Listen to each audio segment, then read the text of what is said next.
C'est Samson Kitoumaïni, Kafoupi de la RDC. Je suis à cette heure ici dans le territoire de Lubero, dans la zone de santé de Lubero, comme un consultant, s'il faut dire, Stop Polo avec l'UNICEF. Nous remercions Dieu pour cette opportunité de nous accorder. Nous remercions également l'équipe organisatrice qui nous a vraiment capacité. Tout le monde qui a été là pour nous capaciter par rapport à la communication sur les risques et engagement communautaire ainsi que l'infodémie. Et à la problématique selon laquelle pourquoi la jeunesse ou soit les jeunes n'adhèrent pas à la vaccination contre la COVID-19 ou soit comment la couverture vaccinale de la jeunesse elle est inférieure, quelle stratégie ou qu'est-ce que nous pouvons arriver pour que cette jeunesse puisse arriver à s'engager et couvrir cette gap.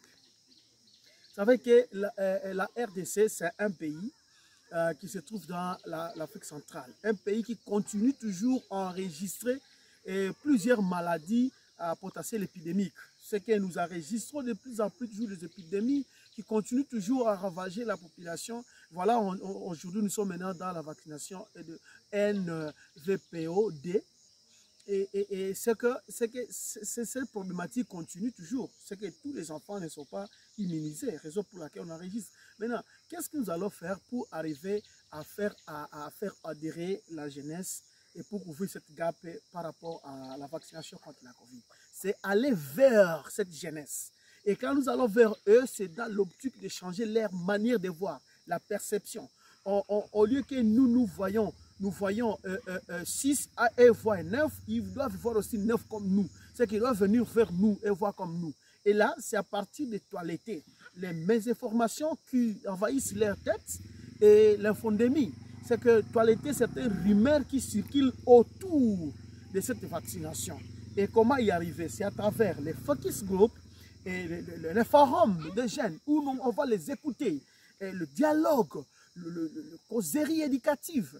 Et pourquoi pas organiser aussi la sensibilisation à masse, où par exemple nous organisons un concert et où nous appelons un jeune qui est talentueux et une grande star qui va se produire, et à l'issue de ça, comme le jeune sera nombreux, on peut faire passer le message et à travers aussi des stratégies et par rapport à la communication interpersonnelle, on va y arriver et on va arriver maintenant à faire voir l'importance de se faire vacciner, parce que dès lors qu'on est vacciné, c'est qu'on est immunisé et on immunise aussi son entourage, c'est qu'on protège son entourage et là, on garantit son avenir. Comme la jeunesse, c'est l'avenir de demain et la jeunesse, c'est l'espoir de toute une nation.